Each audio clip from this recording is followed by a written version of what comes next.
नमस्कार, मी दीपाली शिंदे. माझ्या सासूबाई सिंधुबाई शिंदे ह्यांना प्रचंड वेदना होत होत्या गुडघ्यांच्या. खूप दिवस झाले, अगदी 5 ते 7 वर्ष झाले त्या गुडघ्यांच्या त्रासाने खूप व्याकुळ होत होत्या. अगदी 2-2 काठ्या घेऊन त्या चालत होत्या. त्याच्यानंतर आम्ही एक डिसाईड केलं की ऑपरेशन केलं पाहिजे, कुठेतरी सक्सेस होईल अशा ठिकाणी ऑपरेशन आम्ही केलं पाहिजे. त्याच्यानंतर आम्हाला एका रिलेटिव्हनी रेफरन्स दिला नोबेल हॉस्पिटलचा. तिथे अनिकेत पाटील सरांना भेटा. अनिकेत सरांचा रेफरन्स आम्हाला आमच्या रिलेटिव्ह कडून भेटल्यानंतर आम्ही मुंबईवरून पुण्याला आलो आणि सरांना ओपीडी मध्ये भेटलो.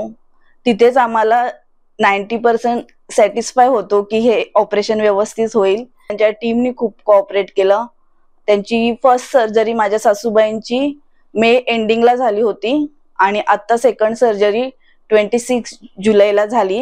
माझ्या सासूबाईंच्या पहिल्या पायाची सर्जरी एवढी सक्सेस झाली का ते 15-3 आठवड्यात व्यवस्थित चालायला लागल्या.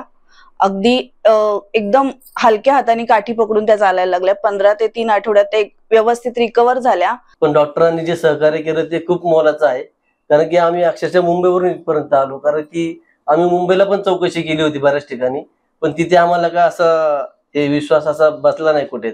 मग आम्हाला अनिकेत सरांचा आम्हाला जरा हे रेफरन्स भेटल्यानंतर आम्ही लगेच इकडे आल्यानंतर आईला ऍडमिटच केलं. ओपीडी घेतल्यानंतर डॉक्टरांनी आम्हाला सांगितलं की आपण ऑपरेशन रोबोटिक पद्धतीने करू, आणि ते त्यांनी केलं पण आणि व्यवस्थित झाला. फ्लोअर मॅनेजमेंट वीणा मॅम यांचाही खूप सपोर्ट होता. ते रोज येत होते चेकिंगला, सर्व व्यवस्थित होतंय का, सर्व सोयी सुविधा अवेलेबल होत आहेत का. त्यांचेही खूप खूप आभार. नोबेल हॉस्पिटलचे खरोखर मनापासून धन्यवाद.